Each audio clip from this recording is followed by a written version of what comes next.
Sobre outro assunto, quero falar sobre contratação, boa contratação, contratação certeira.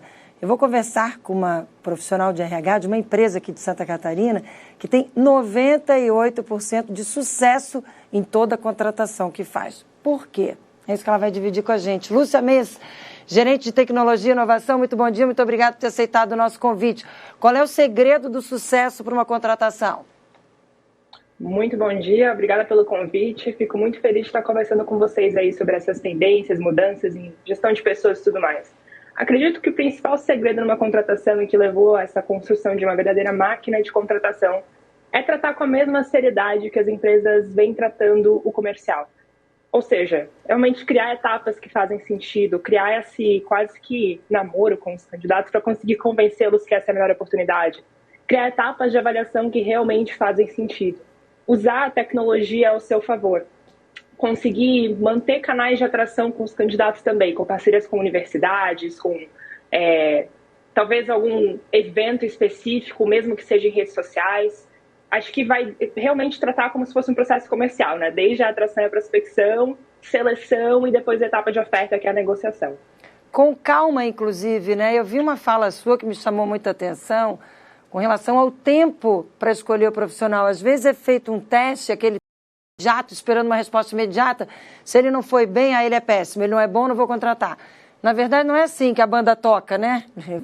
Se a pessoa tivesse mais tempo, ela poderia ter tido um resultado melhor. Então, como fazer testes mais efetivos? Acho que o principal é na mudança de paradigma que a gente vem vendo, né? São vários testes que a gente vem fazendo ao longo dos 12 últimos meses de como melhorar um processo de contratação e avaliação. Um dos mais importantes que a gente fez foi mudar o que a gente espera de uma avaliação de um candidato. As empresas pensam muito em enviar uma prova técnica e entender que o candidato já tem de conhecimento. Ou então enviar uma prova comportamental. Já pensou um pouquinho além, agora entendeu o comportamento do candidato. Tá certíssimo. Só que será que eu estou contratando pessoas que vão conseguir crescer no ritmo de crescimento da minha empresa?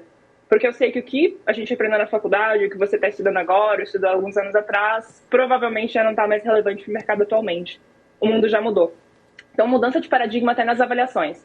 Como é que eu consigo fazer uma avaliação que mede essa capacidade de aprendizado? Então, a gente tem feito umas avaliações bem diferentes. Perguntando aos nossos líderes, por exemplo, qual é que é uma tecnologia emergente que eles têm acompanhado. O que eu quero entender com isso? Você está acompanhando a notícia?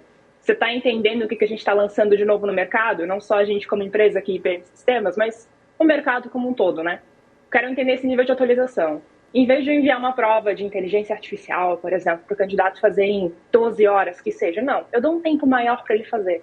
Para eu conseguir captar esses talentos que talvez ainda não tenham esse conhecimento específico, mas que são capazes de aprender em pouco tempo. Porque eu acho que nesses estudos todos, né, a gente viu, nesses testes que a gente vai fazendo, a gente viu que essa habilidade de aprendizado é essencial. O seu colaborador certamente vai enfrentar situações que ele nunca viu antes, e ele vai ter que conseguir se virar nos 30, por assim se dizer, com os outros e tudo mais. Se ele foi bem numa avaliação com um tempo maior, quer dizer que ele consegue ter essa desenvoltura. Ou seja, a capacidade de aprender do candidato deve ser considerada. Com toda certeza deve ser considerada, mas não adianta também só considerar a capacidade de aprender, você tem que prover esse investimento na formação continuada, né? Tem um estudo da Gartner muito legal que vem acompanhado. 1 hora que você investe no treinamento do colaborador, naquela mesma semana, pode retomar em quase 6 horas a mais de produtividade.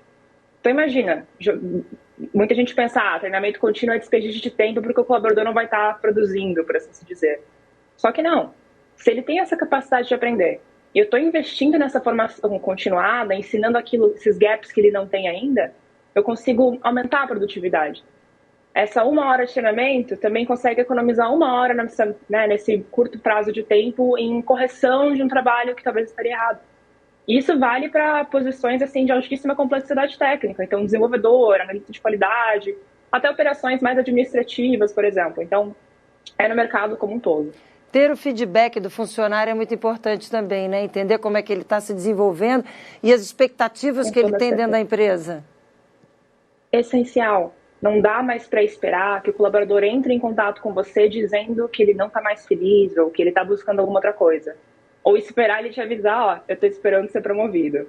Muitas vezes a gente fala muito no mercado, né? Os melhores talentos, eles não vão ter essa conversa de que, eu quero um aumento, eu quero uma promoção, eu tenho essa ambição de ser um gestor. Eles simplesmente pedem a conta, pedem demissão, quando não estão mais satisfeitos.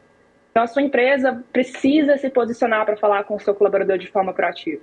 Você precisa estabelecer rituais de gestão como parte de sua cultura para ter esse acompanhamento, talvez semanal, quinzenal, depende da sua maturidade, às vezes mensal, com cada um dos seus colaboradores. Você, como gestor, tem essa responsabilidade.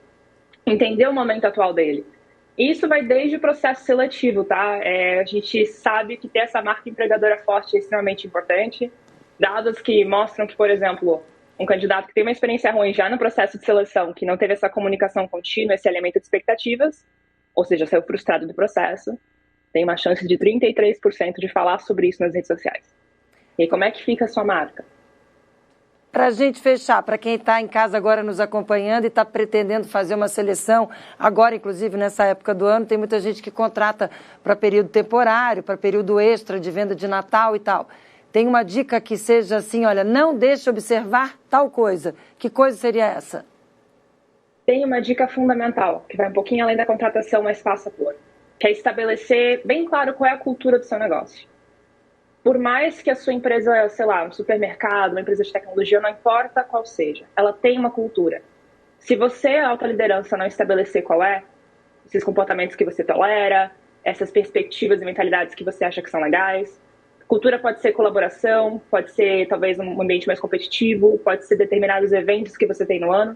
Se você não estabelecer, o seu time vai estabelecer para ti. E aí você vai propagar talvez comportamentos que não necessariamente vão levar a alta performance. Não deixe de analisar esse fit cultural nas entrevistas e na contratação.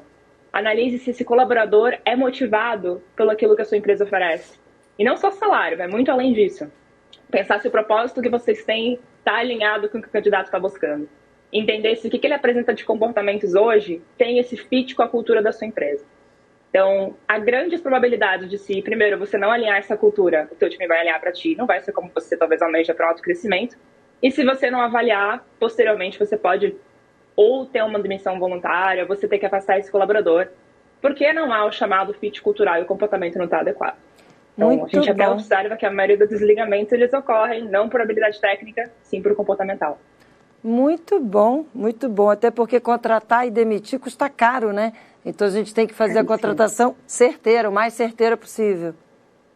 Com toda certeza, fazer certeira, conseguir treinar, investir. A gente apostou nessa pessoa quando contratou, então por que eu vou desistir dela sem pelo menos tentar dar uma revivida, assim, digamos assim, no ânimo e tudo mais? Por que eu não vou alinhar objetivos? Lúcia mesmo, muito obrigada por dividir teu conteúdo com a gente, obrigada pela entrevista, um ótimo dia, até uma próxima oportunidade. Igualmente. Até, obrigada. Bom, né, gente?